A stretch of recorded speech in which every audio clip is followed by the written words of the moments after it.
Bonsoir à tous et ravi de vous retrouver pour cette nouvelle saison de 24 heures Sénat. Voici les titres de cette édition.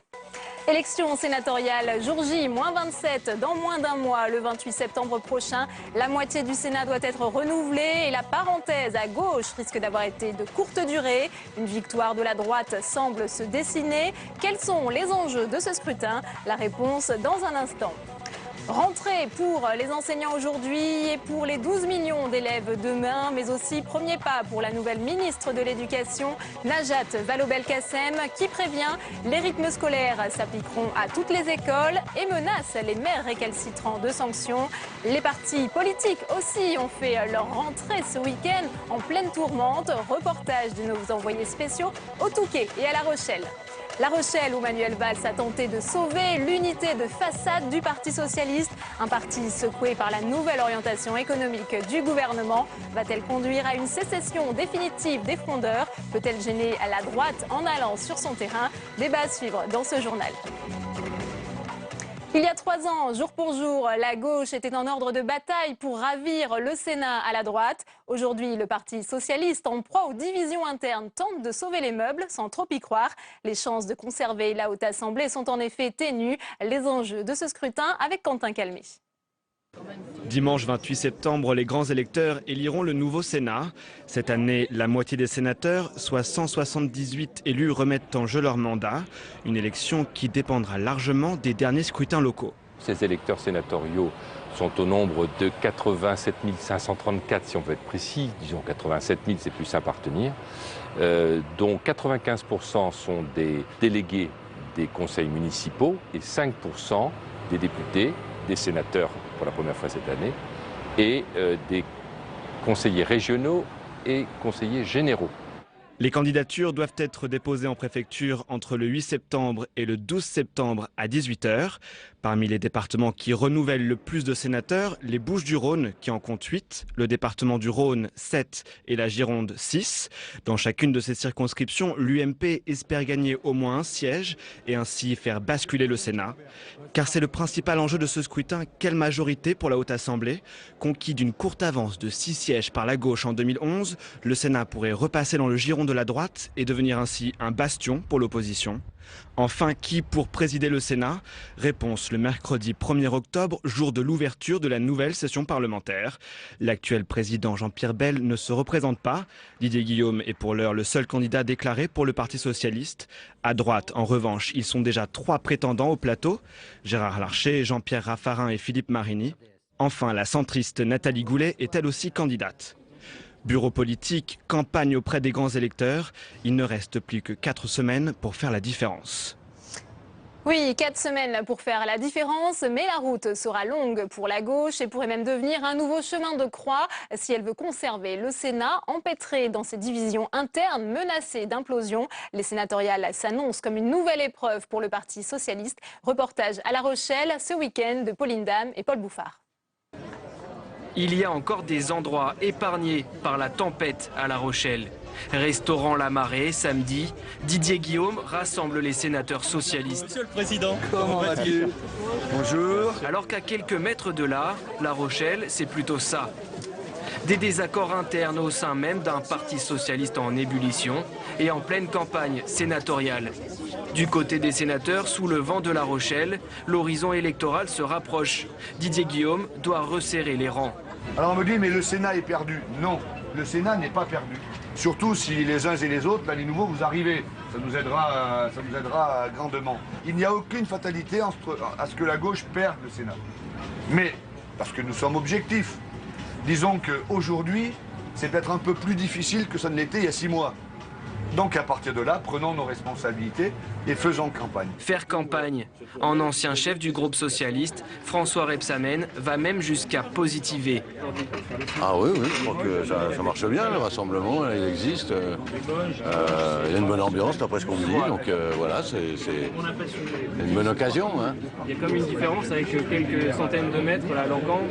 Ah ben c'est les mêmes qui vont aller là-bas, mais on y va de manière groupée, hein, ici. On est groupés, non? Groupé, cependant le sentiment d'un Sénat encore à gauche commence à s'estomper. Dans l'Assemblée présente, on sent bien que le combat est presque déjà perdu. Je pense que ce serait très langue de bois de dire que, je m'excuse pour François Rebsamen, mais de dire que tout va bien. Je crois qu'il y a un vrai débat. C'est un débat d'idées, c'est pas un débat de personnes. En tous les cas, moi je ne veux pas rentrer dans un débat de personnes. Pour effectivement les candidats au sénatorial, c'est extrêmement difficile. Je pense que c'est extrêmement difficile. Enfin, une chose est sûre, pendant ce week-end Rochelais, dans les discours des éléphants, pas un mot sur les élections sénatoriales. Et on a posé la question aux internautes de notre partenaire, lenouvelobs.com. Le Parti socialiste a-t-il déjà renoncé à gagner les élections sénatoriales? Les internautes ont répondu oui à 73%, non à 21% sur 158 votants. 24 heures Sénat, tout de suite à l'invité.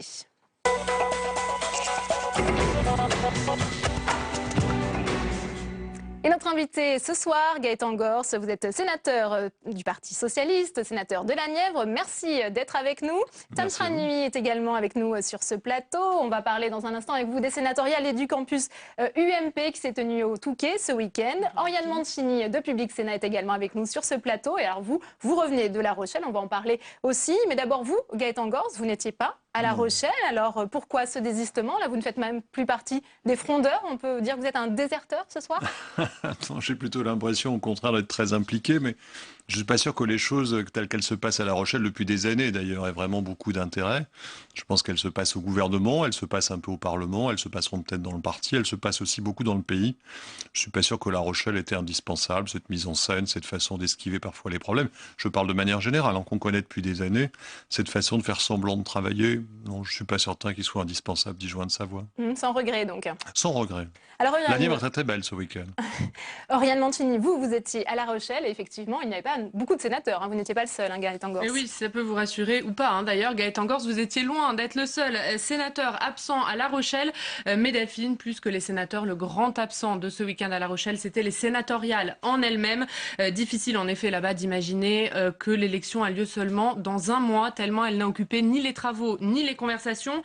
Alors même si, comme on l'a vu dans le reportage de Paul Bouffard, Didier Guillaume, le patron des sénateurs socialistes, reste combatif. On ne peut pas dire que l'heure soit à l'optimisme chez les socialistes pour ce scrutin qui s'annonce comme la 3e défaite de l'année pour la majorité, après les municipales et les européennes. À Solferino, on prédit même une perte de 7 à 12 sièges, ce qui signifie clairement, Delphine, la perte du Sénat. Alors pourquoi un tel pessimisme, Oriane, dans les rangs socialistes? Alors il y a bien sûr un sujet sensible pour les élus locaux, c'est la réforme territoriale. Alors certes, Manuel Valls s'est employé à les rassurer à La Rochelle en annonçant le maintien des conseillers généraux dans les départements ruraux, mais on sent bien que si le conseiller territorial a fait gagner le Sénat à la gauche en 2011, cette fois-ci, il pourrait bien lui être fatal. Et puis, bien sûr, Delphine, comme dans tous les partis, il faut compter avec les dissidences. Alors, il y a des problèmes qui seront résolus dans la semaine. Un exemple, La Rochelle, où le candidat radical ralliera le candidat socialiste, mais bien évidemment, ce ne sera pas le cas partout.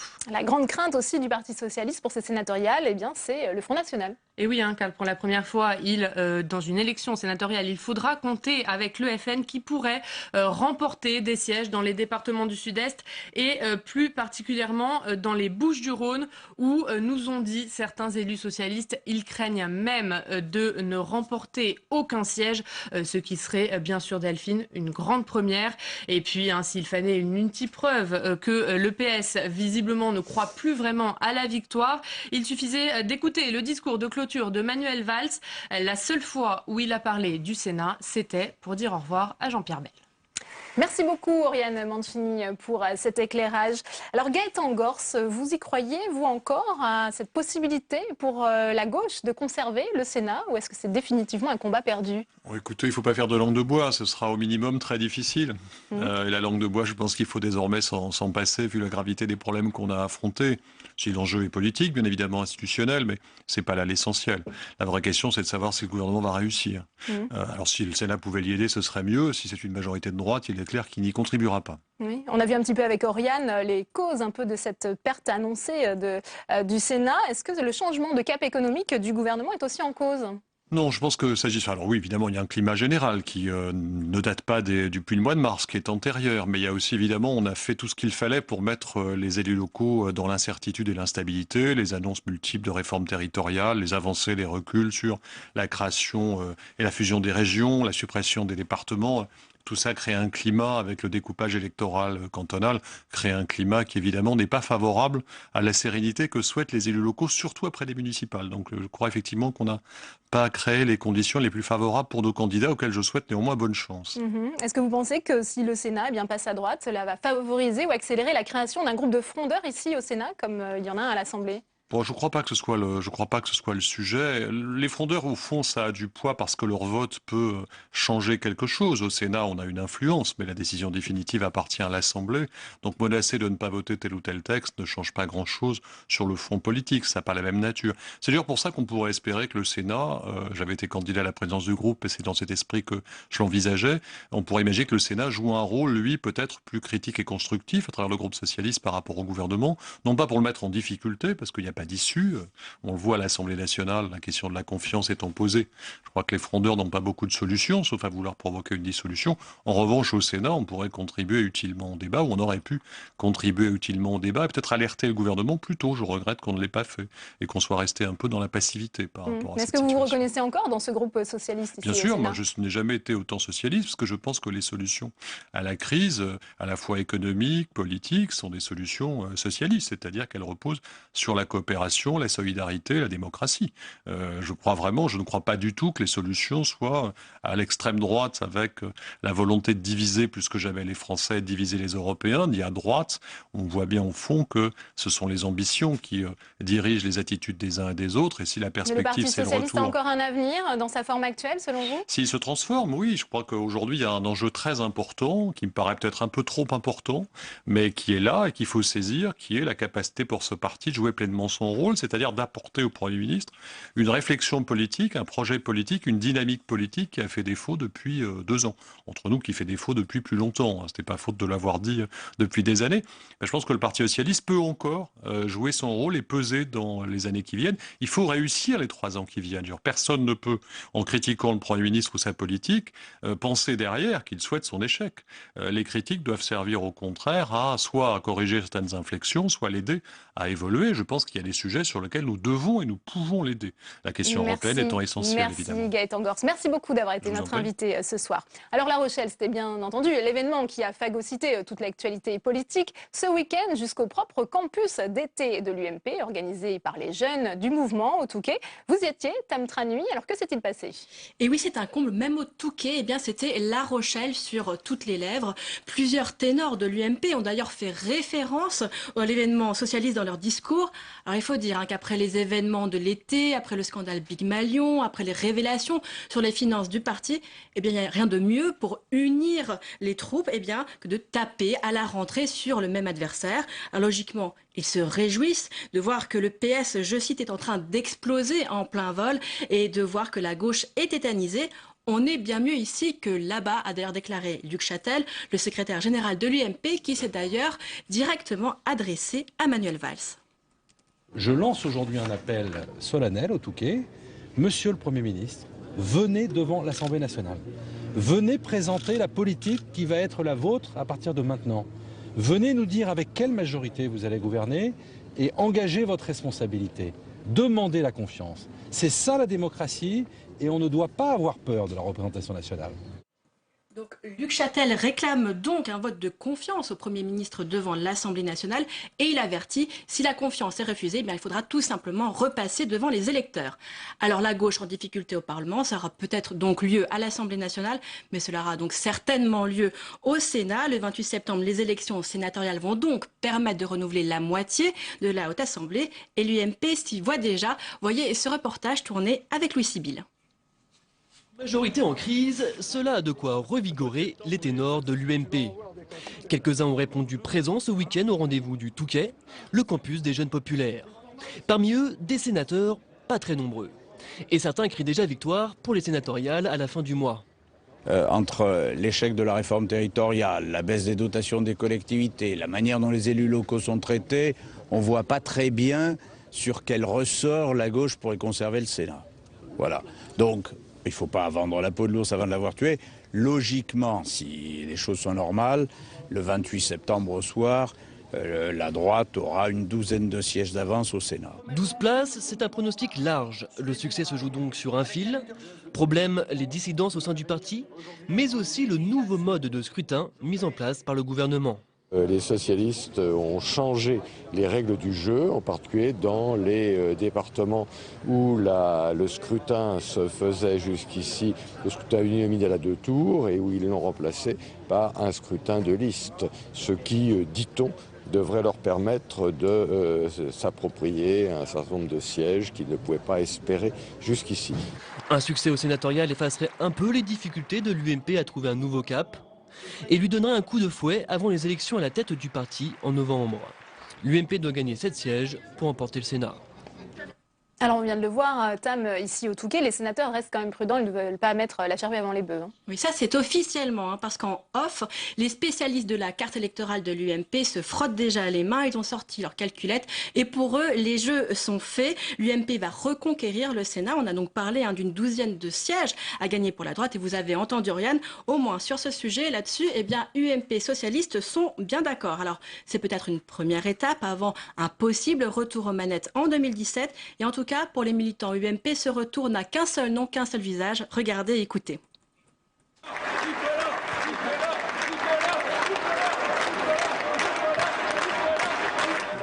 Oui, on peut le voir, donc la Sarkomania a battu son plein au Touquet, on peut le voir sur ces images.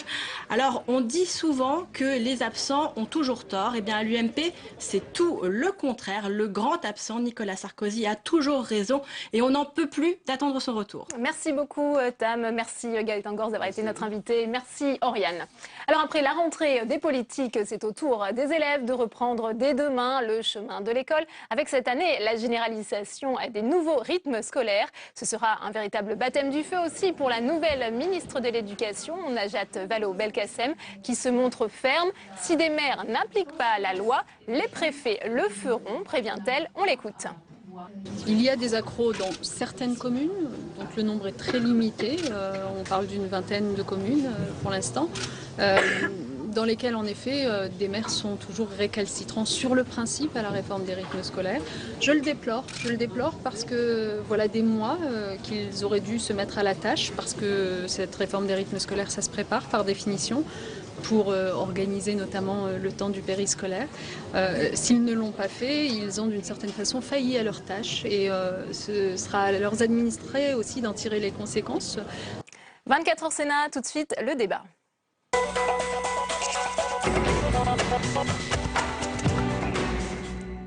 Manuel Valls, le Premier ministre, a-t-il réussi à conserver l'unité du Parti socialiste ce week-end? On en parle dans un instant avec nos invités. Il s'est certes posé en rassembleur après une semaine marquée par sa déclaration d'amour au MEDEF, la polémique sur les 35 heures et l'arrivée d'Emmanuel Macron au poste de ministre de l'économie, tout en maintenant son cap. Jérôme Rabier. Son discours de clôture s'annonçait animé, mais Manuel Valls n'a pas lâché un pouce face à un parti socialiste divisé et une salle où les frondeurs avaient aussi leur soutien.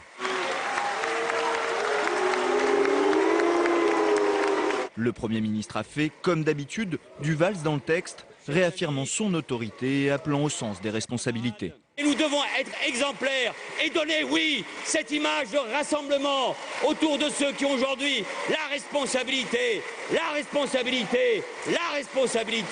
de gouverner. Aux frondeurs qui dénoncent une politique frappée du sceau de l'austérité, Manuel Valls a rappelé que l'ennemi n'est pas au gouvernement. Nous ne faisons pas de l'austérité.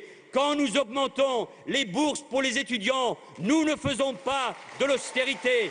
Alors, chers amis, ne caricaturons pas nous-mêmes notre action. D'autres s'en chargent et ils sont nombreux. À peine sorti de la scène, il en a rajouté, s'adressant au parti, mais aussi à l'ensemble des Français. L'essentiel, c'est de rassembler les Français, rassembler les forces vives, rassembler évidemment ma formation politique, parce que si elle n'est pas au premier rang en matière de soutien, nous ne pourrons pas continuer. Concluant une semaine agitée, marquée par le remaniement et l'offensive des frondeurs, Manuel Valls a réussi à tenir les rênes devant le Parti socialiste. Mais plus que de discours, c'est désormais de résultats dont il a besoin pour mater la contestation. Et pour parler de cette nouvelle orientation politique et économique du gouvernement, nos invités ce soir, Luc Carvounas, bonsoir. Merci d'être avec nous. Vous êtes sénateur du Parti Socialiste, sénateur du Val-de-Marne. Merci d'être avec nous sur ce plateau. Avec nous également Jérôme Sainte-Marie, président de Polling Vox. Bonsoir, merci d'être avec nous. Alors Luc Carvounas, vous étiez, vous, à La Rochelle. Est-ce que Manuel Valls, par son discours, a réussi à maintenir l'unité du Parti Socialiste, à fédérer les troupes, après une semaine où finalement on a vu le Parti Socialiste vaciller? Vaciller, je ne crois pas. En tous les cas, cette université d'été a rempli tout ce que l'on attendait d'elle. D'abord la participation, plus de 4000 participants, c'était pas écrit par avance. Et puis une belle photo à laquelle j'ai participé samedi après-midi. Participants pas tous acquis à la cause du Premier ministre. Les universités de La Rochelle sont toujours traversées par des débats, et c'est un lieu de débat, plus de 100 débats dans des plénières et des ateliers. Puis moi je veux garder cette image de tous les partis, tous les responsables de gauche, dont Pierre Laurent, qui sont venus discuter avec les militants. Parce que j'entends une petite musique. On est sur une rupture abyssale entre quelques-uns et le Parti Socialiste. Mais si c'était le cas, il ne serait pas venu. Et donc, nous, on voulait dialoguer avec les forces de gauche, et puis dialoguer avec les militants, et même les parlementaires qui doutent, et qui ont exprimé ce doute par leur abstention. Dimanche matin, le Premier ministre a fait un discours qui était attendu parce qu'il fixe le cap. Il dit les choses avec beaucoup de clarté et de cohérence dans son action adossée à celle du président de la République. Et puis, en même temps, il a fait en sorte que les militants sortent de cette université avec suffisamment d'essence dans le réservoir pour démarrer cette rentrée. Des choses nous attendent et on a besoin d'une famille socialiste qui fait confiance au couple exécutif. Et on a besoin du couple exécutif qu'ils disent ce qu'ils mettent en œuvre. Manuel Valls a-t-il réussi à obtenir cette confiance à la fois des militants et des élus qui étaient présents ce week-end? D'une certaine manière, il y a deux choses dans votre question. C'est est-ce qu'effectivement sa prestation personnelle a été plutôt une réussite? J'aurais tendance à dire oui, d'autant plus qu'elle n'était pas aussi difficile qu'on l'a présentée. Enfin, on a affaire quand même au Parti Socialiste à des gens qui ont participé à des congrès de l'UNEF, une FID, une FSE, etc. C'était autrement plus agité, je crois. Et là aussi, c'est pas un congrès du type congrès de Rennes, pardon, merci, congrès de Rennes. Cette université été, l'exercice n'était pas si compliqué que ça en réalité. Par ailleurs, il est réussi avec style, avec courage, avec l'affichage d'une volonté, c'est pas mal. Après, est-ce qu'il a réussi à rassembler, la seconde partie de votre question, est-ce qu'il a réussi à rassembler le Parti Socialiste? Non, d'ailleurs, il ne le pouvait pas, et malgré tout, cette semaine, y compris à La Rochelle, voire même surtout à La Rochelle, l'opinion qui a regardé la télévision, écouté la radio et la presse, a vu quand même que non seulement la gauche était divisée, mais qu'en plus, les divisions traversaient le Parti Socialiste. C'est quand même pas un message extraordinaire pour un parti au pouvoir, mais ça, je pense que Manuel Valls ne pouvait plus grand-chose. Alors sur ces divisions, Luc Carvounas, est-ce que le Parti Socialiste est menacé d'éclatement, voire de disparition, ce qu'on a pu entendre? Ça, c'est une petite musique qui revient de temps à autre. On l'a entendu après les élections européennes, après le congrès. Oui, mais tout a été dit. Le Parti Socialiste est un vieux parti, il a plus d'un siècle.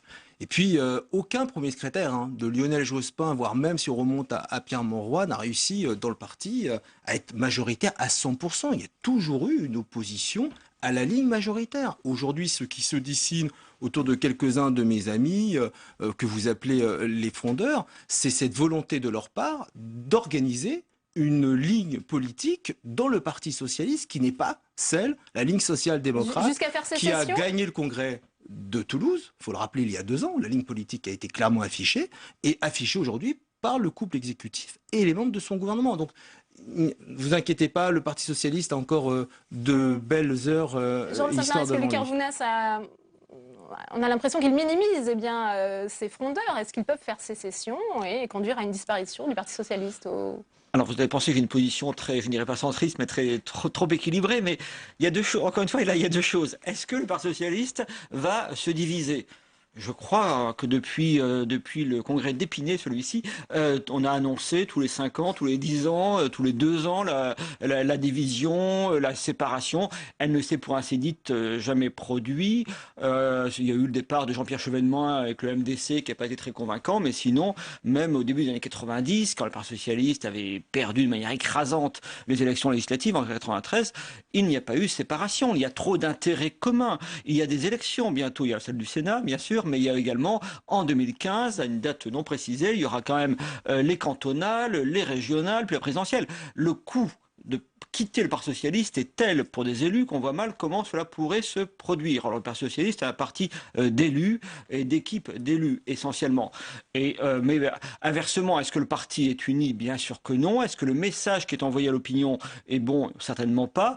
Ce qui avait été terrible après le congrès de Rennes, donc pour l'opinion des Français, on traversait déjà à l'époque une très forte difficulté, c'est de voir que le parti qui était au pouvoir était lui-même divisé. Et là, le fait qu'on nous appelle à avoir confiance collectivement dans l'action du gouvernement, qui en a besoin, y compris par rapport à nos partenaires européens, cet appel à la confiance est terriblement affaibli par le fait qu'une partie des troupes socialistes ne semble pas y croire. Je crois que ce que dit Jérôme Sardemaret est très important. Ce que certains, peut-être de mes collègues ont oublié, ou certains responsables du Parti socialiste ont oublié, qui n'est pas des moindres, c'est que depuis 2012, nous sommes au pouvoir.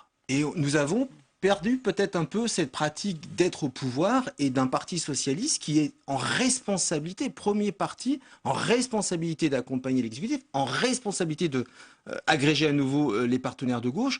Donc il faut que nous, le pôle majoritaire, nous gardions de la sérénité, que nous ayons le souci du dialogue et en même temps moins d'état d'âme que d'autres pour accompagner le mouvement. Valls est majoritaire selon vous aujourd'hui? Moi, elle est très largement majoritaire et je me souviens du candidat François Hollande qui disait il ne suffit pas de gagner le 6 mai 2012, moi je veux une gauche décomplexée par rapport à ce rapport au pouvoir et une gauche qui va s'inscrire dans la durée. Eh bien c'est ce que nous avons commencé à faire maintenant depuis quelques mois avec le gouvernement de Manuel Valls et cette université d'été a permis d'avoir ce dialogue qui est nécessaire et utile. Jérôme Sainte-Marie, pour conclure, comment on fait pour sortir de cet affrontement qu'il y a toujours entre cette culture d'un parti de gouvernement et la base idéologique qui peut être un peu à l'opposé?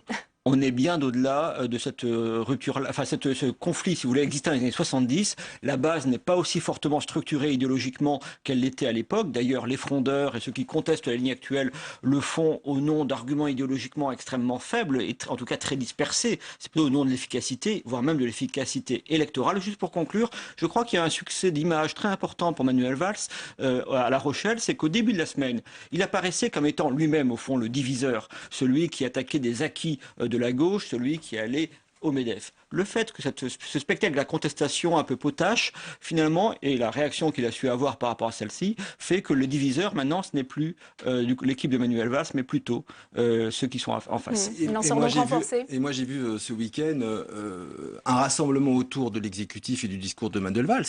Mais j'ai aussi vu qu'il y a une fronde dans la fronde. Parce que lorsque Arnaud Montebourg participe à la réunion des frondeurs, il ne souhaite pas lui passer la parole. Donc aujourd'hui, ils vont aussi avoir un problème de leadership entre eux. Hein, c'est la réalité. Et on est dans une posture de pré-congrès, il faut le savoir. Leur objectif, c'est de structurer un courant autour en de tous les cas, gauche. c'est un courant minoritaire, comme le Parti socialiste, on a vu tant d'autres dans ces dernières années. C'est plus une mouvance qu'un courant. Voilà, une mouvance, tout à fait. Nicolas Sarkozy va peut-être annoncer son retour. Manuel Valls, en vue d'un duel avec Nicolas Sarkozy, sera également renforcé après ce week-end à La Rochelle? Ce que vous venez de dire est tout à fait structurant de la vie politique de cette rentrée. C'est-à-dire que beaucoup, quand même, commencent à faire l'hypothèse d'une absence de François Hollande en 2017. Ça explique un certain nombre de comportements actuellement à gauche. Et mais j'insiste beaucoup sur ce qui vient d'être dit d'ailleurs aussi, c'est le fait qu'il y a un bloc au pouvoir avec pour l'instant un leader à peu près incontesté qui est Manuel Valls, alors qu'à l'inverse, dans la contestation interne, il n'y a pas l'équivalent, si vous voulez, du conflit Mitterrand-Rocard au congrès de Metz, celui-ci. Il y a, là aujourd'hui, il y a une énorme pluralité dans l'opposition. Merci Luc Carvounas d'avoir été les invités de ce premier 24 heures Sénat de la saison. Je vous donne rendez-vous demain à 19h. Ce soir, vous retrouvez à 22h Sonia Mabrouk. Très bonne soirée à tous.